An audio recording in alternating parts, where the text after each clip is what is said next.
மயிலாடுதுறை அருகே இறந்ததாக கருதி இறுதிச் சடங்கு செய்து தகனம் செய்யப்பட்ட நபர் உயிரோடு வந்ததால் பரபரப்பு ஏற்பட்டுள்ளது.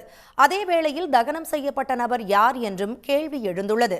தரங்கம்பாடியை அடுத்த மேலப்பாதி பகுதி காவிரி ஆற்றில் கடந்த 22ஆம் தேதி அடையாளம் தெரியாத ஆண் சடலத்தை செம்பனார் கோவில் போலீசார் மீட்டனர். உடலை பிரேத பரிசோதனைக்காக அரசு மருத்துவமனைக்கு அனுப்பி வைத்து போலீசார் விசாரணை மேற்கொண்டனர். ஆற்றில் சடலமாக மீட்கப்பட்ட நபர் மருதூர் கிராமத்தை சேர்ந்த செல்வராஜ் என்பதை அவரது குடும்பத்தினர் உறுதி செய்ததாக கூறி பிரேத பரிசோதனைக்கு பின்னர் செல்வராஜ் குடும்பத்தினரிடம் உடலை போலீசார் ஒப்படைத்தனர்.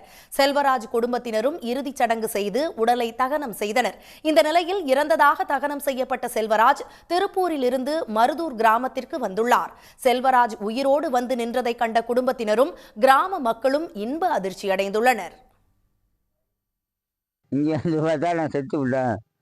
அப்படின்னு சொல்லி பாடியெல்லாம் அடக்கம் பண்ணோம். ஆனால் நான் மட்டும் நம்பல அப்படின்னு என் பொண்ணாடி சொன்னான். நீ நம்பல இல்லை அப்போ ரைட்டு அப்படின்னா எடுத்துக்கிட்டு சொல்லி பாடியெல்லாம் அடக்கம் பண்ணி சுத்தம் பண்ணி கொஞ்சம் கொளுத்திக்கிட்டு வாரி கொட்டிட்டு இல்லை அப்படின்னு 30 படிச்சிங்களா இல்லைன்னு கேட்டான். அது இன்னும் நாள் இருக்கு கர்மதே முடியல அப்படின்னாங்க.